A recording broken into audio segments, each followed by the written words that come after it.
नमस्कार, टीवी 9 राजस्थान पर आप सभी का स्वागत है और यह है 8 PM शो, जिसमें आज हम बात करेंगे टीकाराम जूली क्या बीजेपी में जा सकते हैं और आखिर टीकाराम जूली को क्या बीजेपी लेना चाहती है।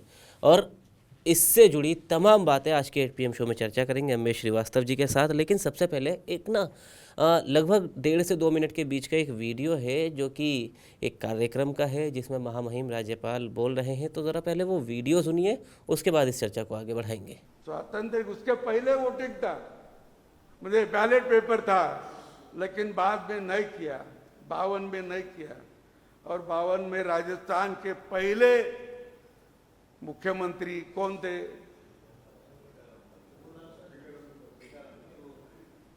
पहले मुख्यमंत्री टीकाराम।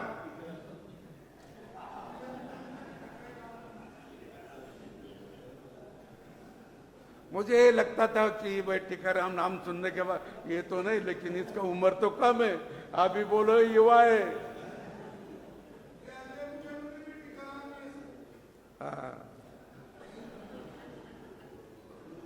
अभी टीकाराम भी यहाँ मुख्यमंत्री होके गए, बाद में हो गए कि नहीं मुझे मालूम नहीं।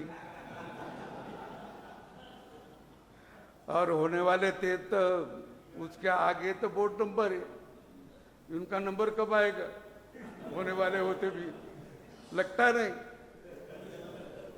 और प्रतिपक्ष का भी भरोसा नहीं रहता।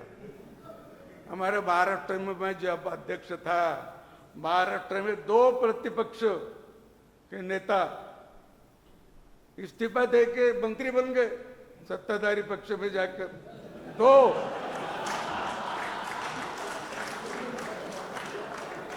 मैं यहाँ का नहीं बोल रहा हूँ, टीकाराम जी का नहीं बोल रहा हूँ, महाराष्ट्र का बता रहा हूँ।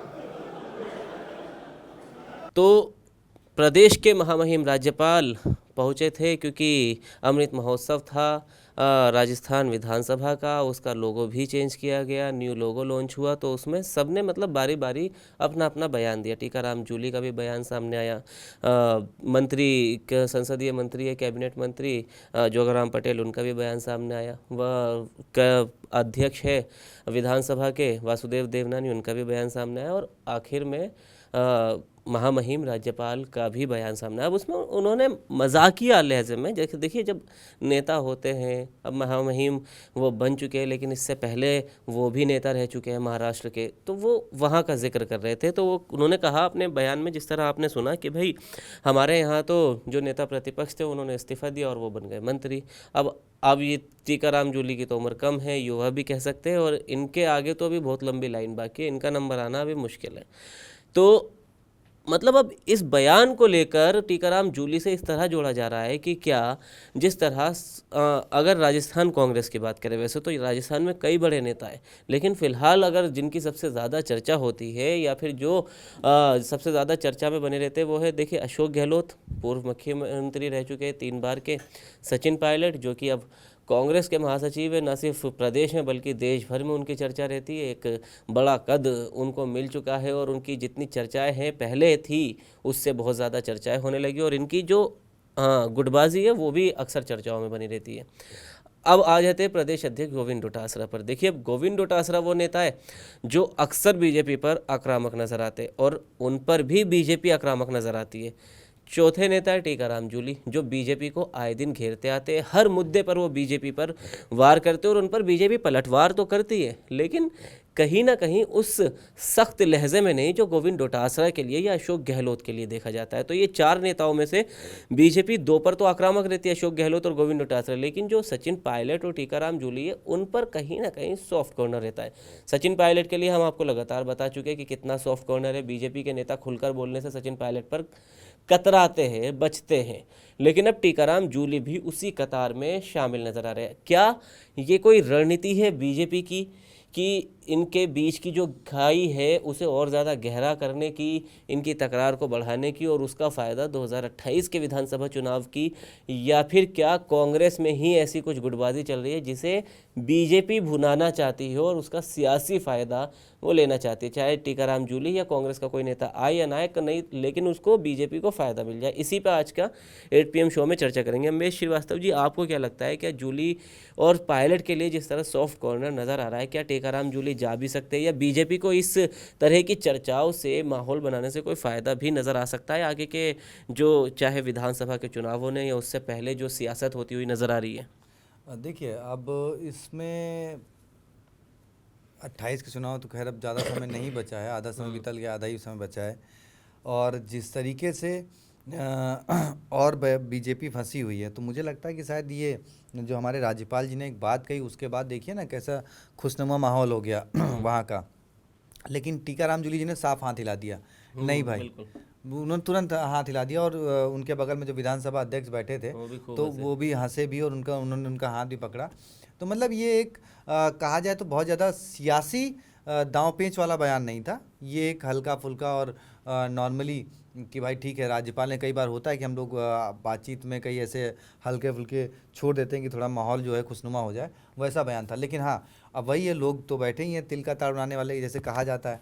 तो सोशल मीडिया हो या सियासी गलियारे हों और या चौबारे हों राजस्थान के, वहाँ पे अब चर्चा होने लगी क्या भाई बीजेपी ऑफ़र कर रही है कि क्या टीकाराम जूली जाएंगे, सचिन पायलट को तो पहले ही ऑफ़र है, हनुमान बेनीवाल लगातार पायलट के लिए कहते ही हैं कि पायलट जो है वो संपर्क में है, बीजेपी के संपर्क में। अभी हाल फिलहाल में बयान दिया था। नहीं, बीजेपी के सबसे बड़े हाँ, वो गुर्जर संपर्क में है, नेता। और जी उनके गुज्जर नेता तक बता दिया था। जी। तो खैर ये तो वही चर्चाएं हैं। लेकिन अब अगर देखा जाए तो अब आप अगर कांग्रेस की तरफ आ जाए, अब इस बयान से होगा क्या? आप देखो, जब सचिन पायलट के लिए राधा मोहन दास अग्रवाल जी आए थे और उन्होंने टोंक में एक बयानबाजी करी, वो बात अलग है कि उसके बाद उनके ही पार्टी के अध्यक्ष जो है वो सफाई देते फिरते रहे और वो करते रहे। हाँ, उसमें तड़का किसने लगाया? अशोक गहलोत जी ने, कि नहीं अब उनके दोनों टांगे जो है वो कांग्रेस में, मतलब कि उनकी एक टांग पहले बीजेपी में थी। तो मतलब कांग्रेस बीजेपी ने एक सबूखा छोड़ा और अशोक गहलोत जी ने तुरंत उसको लपक लिया, है ना, फिर से है ना। छोड़ा है। और अशोक गहलोत जी ने उसको तुरंत लपक लिया और कह दिया कि हाँ जी, अब उनकी दोनों टांगे जो है कांग्रेस में। तो मतलब बीजेपी कहें तो उसे पता है कि राजस्थान में कांग्रेस नेताओं में जो एक अंदर खाने भीतर का जो चल रही है ना, वो कभी ख़त्म होने वाली नहीं। बस आप एक सबूका छोड़ दो और ये खुद कैच करके जो है उसमें जो है अपनी सियासत शुरू कर लेंगे। भाई आप देखो, अशोक गहलोत जी ने जब ये बात कही कि उनके दोनों पैर कांग्रेस में है, अब वो कहीं जाने वाले नहीं है, वो अपनी गलती समझ चुके हैं, उन्होंने बड़ा लंबा चौड़ा विश्लेषण कर दिया।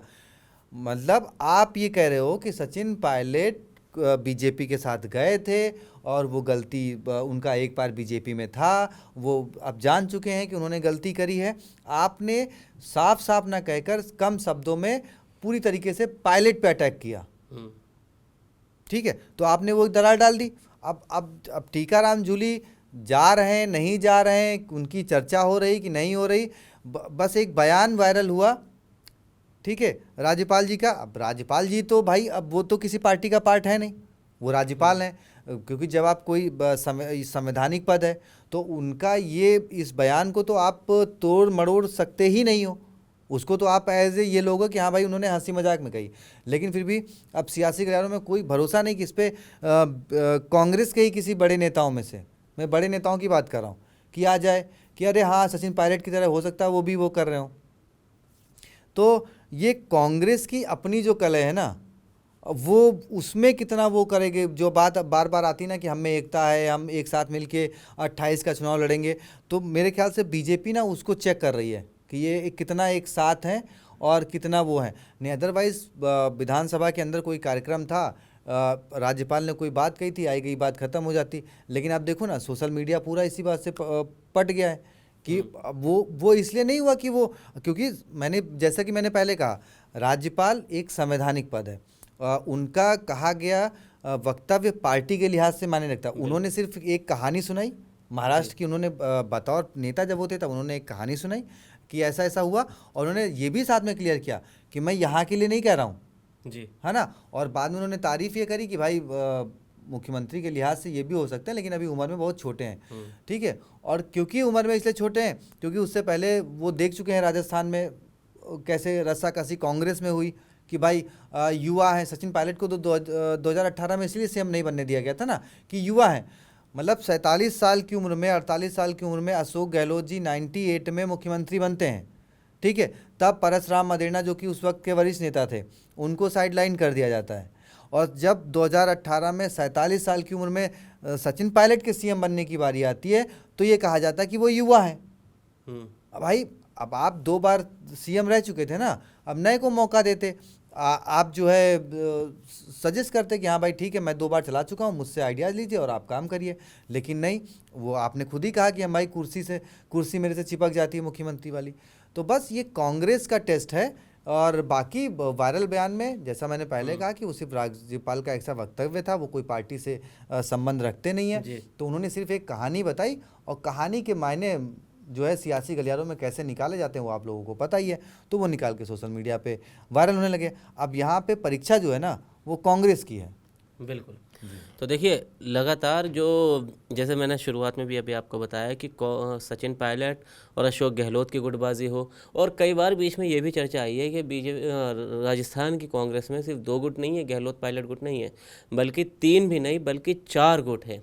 जूली का गुट एक अलग है, डोटासरा का गुट अलग है। तो कांग्रेस कहीं ना कहीं इसकी वजह से कहे कि बहुत ज़्यादा नुकसान भी उठा लेती है। लेकिन अब इसको लेके फ़िलहाल अगर देखा जाए तो खुलकर कोई भी कांग्रेसी कोई गुटबाजी की बात नहीं कर रहे। समर्थक जो है लगे वो अपना लगे, पर खुलकर कोई सामने नहीं आ रहा है। फिलहाल कांग्रेस एक मुश्त राजस्थान में दिखाई दे रही है। तो क्या इस एकता का कोई सियासी फ़ायदा कांग्रेस को मिलेगा या बीजेपी कांग्रेस में तकरार डालने में कामयाब रहेगी? ये सब हम आपको TV9 राजस्थान पर बताते रहेंगे। लेकिन आपको क्या लगता है कि क्या कांग्रेस की तकरार फिर से उसे कोई नुकसान देगी, या फिर कांग्रेस की एकता 28 में कांग्रेस की सरकार बना देगी? आप अपनी राय कमेंट बॉक्स में ज़रूर बताइए। वीडियो को लाइक करें, शेयर करें, और राजस्थान से जुड़ी तमाम खबरों के लिए TV9 राजस्थान को सब्सक्राइब करें।